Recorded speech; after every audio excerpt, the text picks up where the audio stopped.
Hello, everybody, and welcome back to the Vanishing Hour. Today I am trying out a new segment I've been thinking about doing. Along with the disappearance and murder cases I've covered so far, I also want to do themed categories too. One being hotel incidents, another one possibly being ghost ship incidents, and probably some more as well. It's a forming idea. So today you'll be listening to the first episode in the mini-hour Hotels from Hell segment. So, for our first case, we are sniffing around the infamous mindfuck murder in room 1046. Maybe you've heard of it, maybe you haven't. Either way, let's find out what happens. So, let me set the scene here. That is the backdrop of our case. A little old joint called Hotel President, located in Kansas City, Missouri. It was built in 1926 by a fancy rich hotel dude named Frank Dudley. After several decades of running, it closed its doors in 1980 and later on went through a massive $45 million makeover and eventually reopened again in 2005 as the Hilton President. Some more facelifts were performed in 2017, but today it is recognized as a historical landmark and a AAA diamond rating hotel for 11 years running. I am assuming that's like the Michelin stars of hotels, so some pretty foo-foo stuff. So despite it being this prestigious hotel with historical roots and whatnot, it does have this one big festering dark spot in its history. And that is the gruesome unsolved and eerily weird murder that took place on their 10th floor in room 1046 sometime in January of 1935. So our story starts on January 2nd, 1935. Sometime in the early afternoon, a young man, looking to be in about his early 20s, struts into the Hotel President. He heads over to the front desk and gives very specific requests for a room that he would like to rent. This man, who identifies himself as Roland T. Owens, requests a room that is at least several floors up and is facing the interior of the hotel, rather than like the street view or something. Roland provides them with a Los Angeles address as his home, and he pays for one night. As he is preparing to head to his room, the staff takes note of his nice clothes, a little bit of cauliflower ear he has, and a very noticeable bald patch or scar on the side of his head right above his ear. They also noticed the clothes he had on. They seemed like pretty decent clothing, no hobo shit or anything like that. On top of all of that, they noticed he literally had nothing else with him. No bags, luggage, a briefcase, nothing. So they gave Roland a room on the 10th floor, and this room happened to be room 1046. A bellhop by the name of Randolph, who we will call Randy because Randolph sounds like a mouthful, escorts Roland to the 10th floor to show him his room. On the way up, Roland starts venting about how he had stayed the night at, I'm gonna butcher the crap out of this name, the Mulebuck? We'll go with that. The Mulebuck Hotel. And that they price gouged the shit out of him, charging a whopping $5, which back then was like $100, which is so weird to think about, honestly. But anyway, Randy and Roland continue their little small talk as they make their way to the room. When they get there, Randy opens the door. By the way, doors back in the day locked from the outside only, not the inside. Why? I don't know. Sure, it works for when you're leaving, but at night when you're going to bed, what are you supposed to do? You, literally the only form of security you have is a prayer, and at that point, you just gotta hope you don't get axed in your sleep. I'm not sure I completely understand the logic that they rolled with back in the day, but anyhow, the door's only locked from the outside. So Randy unlocks the door, and they go inside the room. Randy watches Roland pull out toothpaste, a comb, and a hairbrush from his pockets, and he puts them in the bathroom. That's it. I like the thought that was put into bringing the toothpaste, but, screw a toothbrush, because who the fuck needs one of those when you got toothpaste? And also 2 brushing utensils for your hair. I guess you can't travel with just one. Anyway, so after the extensive unpacking that Roland did, he and Randy left the room. Randy locks the door, then gives Roland the key, and they both head back down to the lobby. Roland leaves the hotel, and Randy is just off to do more bellhop business. Not long after he leaves, a hotel maid named Mary arrives to work after a relaxing morning off. She starts her rounds, and as she enters the room, 10:46, she almost shits herself at the sight of Roland just chilling in there. I guess Mary had worked the room the night before, and there was a woman staying in the room. So she was just assuming there'd be a woman in there today when she came to clean the room. She immediately starts backing out, like, my bad, but Roland's like, no, it's cool, come on in. So Mary's like, all right. So she's doing her business, and suddenly she realizes how fucking strange the room is. Roland had the room pretty much like pitch black. He had all the shades drawn and completely shut, and all the lights were off except for a really dull lamp in the corner that was pretty much shedding no light, so there was no point to it being on. It doesn't sound that weird to me, but apparently it weirded the crap out of Mary. She said that after a few minutes, Roland got up, brushed his hair, and threw on his coat and proceeded to leave. He asked Mary if she could leave the door unlocked because he was expecting some friends in a few minutes. It doesn't say where he was planning on going or if he was going to be right back. He just said, leave the door unlocked, I got people coming. I'd have to assume he doesn't plan on coming right back, because if he was, he'd just assume he'd be back to unlock the door for his friends. She's like, okay, and she finishes up and leaves. At about 4 p.m., Mary comes back to the room with clean towels. She opens the door and it's fucking dark in there again. From the light of the hallway, she sees Roland laying on the bed like a fucking weirdo, fully clothed in the dark. Doesn't say anything. She also spots a note on the bedside table that reads, Dawn, I will be back in 15 minutes, wait. She's just like, all right, I'm gonna head out, here's your towels, and she just leaves. So now it's the next day, and it's January 3rd. About 10:30 a.m. in the morning, Mary is making her rounds again, and she comes up to room 1046. The door is locked, which again, you can only lock them from the outside, so Mary assumes that Roland must be gone. She walks in, and nope, Roland is home, in the dark, again, exactly where she left him the day before. At that moment, the phone rings, and Roland answers it. Mary hears him say, no, Dawn, I don't want to eat. I'm not hungry. I already had breakfast. No, I am not hungry.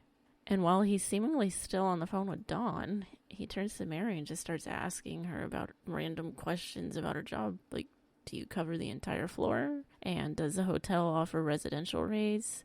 Because, again, he ain't going back to the meal a buck and their price gouging asses. Mary answers his questions the best that she can, and then she gets the fuck out of there. Like clockwork, 4 p.m. rolls around, and it's time for Mary to bring fresh towels to room 1046. As she approached the door, she could hear two guys talking in the room, so rather than just walk in, Mary knocks. An unidentifiable deep male voice responds back, asking who it is. She says she's brought the clean towels, to which the deep voice says, we don't need any. And Mary immediately knows that's bullshit because she knows she had taken all the towels out of the room earlier, hence bringing back clean ones. She just decides, well, fuck it, and she leaves. 2 hours later, a woman by the name of Jean Owen, no relation to Roland, checks into the hotel after a long day of shopping in town. Jean lives in Lee's Summit, and after the full day of shopping in town, isn't feeling that great and doesn't think she can make it home, so she decides to stay the night in town at the hotel. The hotel assigns her to room 1048, right next to Roland.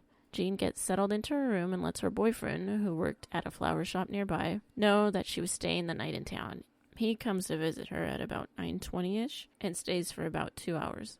Jean does later tell police that there was just a lot of men and women on that floor that night, many of which were yelling and shit. Now, the elevator operator for the night was named Charles Blocher, I hope. Charles started work at midnight and said that the hotel was poppin' until around 1:30 a.m.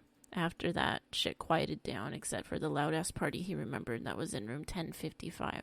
He also noted a suspected prostitute, which he had seen around the place many times before, who rode the elevator to the 10th floor to visit room 1026. She returned a few minutes later, confused that her quote-unquote client wasn't there, and thought maybe he was in room 1024, considering she saw the light on in that room. She stayed on the floor, though, and didn't leave with Charles. About 30 minutes later, he was called to the 10th floor again, and it was the same chick, only she was ready to leave. An hour after this, he sees her show up again, but with some unknown man. He takes both of them up to the 9th floor this time. At about 4:15 a.m., he is called to the 9th floor, and it's the lady of the night once again. He takes her to the lobby, and she finally leaves for the night. 15 minutes later, her man friend on the 9th floor calls for an elevator saying, quote, he can't sleep and needs to take a walk. After this, Charles did not note any other sorts of visitors for the remainder of his shift. Now, sometime during the night, a strange event occurred outside the hotel. At around 11 p.m., a city worker named Robert Lane was just cruising down the street in his automobile when he suddenly saw a man dressed only in an undershirt, pants, and shoes, and he just ran right in front of his car. Robert obviously slams on the brakes and is like, what the fuck is this? He rolls his window down and this rando says, sorry, I thought you were a taxi. Robert's like, it's cool, man. Want me to give you a ride somewhere so you can actually catch one? And rando guy is like, that'd be sweet, thanks. So rando hops into Robert's car and they take off. Robert notices this dude is tore up from the floor up and says, you look as if you've been in it bad. To which rando says, I swear I'm going to kill someone else tomorrow. Robert, assuming he's saying this because of revenge for whatever it is that happened that left him half dressed and half beaten. Robert takes note of a deep scratch on Rando's arm, and that he's also, clutching his arm in what appears to be an attempt to stop the bleeding from some unseen wound. He's kind of just weirded out by the whole situation, but he drives off until he dumps Rando off on the corner of Troost and 12th Street. Rando gets out and thanks Robert, and that's the last of that. Now, moving forward, it is now January 4th. It's the next morning, and it's about 7 a.m. Della Ferguson shows up for her shift as the switchboard operator for the hotel president. Della nestles in and begins her day. She is about to make the requested wake-up call for room 1046 when she notices that she can't, because the light on her switchboard is indicating that the phone is off its hook. Good old Randy, the bellhop, pops up and is like, oh, no worries. I helped that guy a few days ago. I'll go knock on the door and I'll let him know. So Randy heads up to room 1046. When he gets there, he sees the Do Not Disturb sign hanging on the door, but he just knocks anyway. After several very loud knocks, he hears a voice from inside the room tell him to enter, but again, he can't. The door's locked, and he doesn't have the key because what the fuck is with these locking systems in hotels back in the day? Randy just decides to keep knocking, to which the voice says again, turn the lights on. Obviously not going to happen. So Randy, assuming that Roland is just on a bender and drunk, yells through the door to hang up the damn phone, and he turns around and he leaves. He gets back down to Della and tells her the guy's most likely shit-faced and to give him an hour or so to collect himself and then try calling. 8:30 a.m. rolls around and Della goes to make the call again and notes that the phone is still off the hook and that it was never put back. A different bellboy named Harold is like, okay, I'll go see what's up. Harold heads up to room 1046, but this time he has a key with him. He gets there, notes the Do Not Disturb sign, says fuck that, and goes on in. Naturally, the room is fucking dark as hell. From the light in the hallway, he can make out what he thinks is Roland drunk on the bed, only naked as fuck this time. Harold noted darkish spots on the bedding too, but instead of turning the damn light on, he goes over the phone, puts it back on the receiver, and then gets the fuck out of there. 10:30 a.m. rolls around and a brand new operator notes that the phone in room 1046 is off the hook. Randy is sent to the room again and he brings a key with him this time. The Do Not Disturb sign is still on the door. He fucks right off with that one and enters the room. When he opens the door, he sees Roland on his knees and elbows, naked in the dark, with a bloody head, and he's about 2 feet away from the door.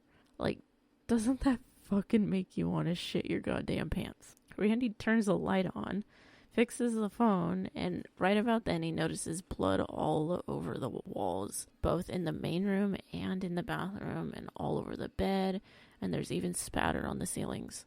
Randy freaks the fuck out, and he hauls ass downstairs and he calls for help. He comes back with the assistant manager, but when they get to the room, they aren't able to open the door all the way. Roland has now crawled to the door and has made it so that they can't get the door open more than about 6 inches. Eventually, Roland is able to move and they get into the room. They help him to the bathroom and he sits on the edge of the bathtub. By now, the assistant manager had called the police and the main town doctor by the name of Harold Flanders. In the light of the bathroom, they note that Roland had a cord tied around his neck, his wrists, and his ankles. He had some bruising around his neck that appeared to be from an attempted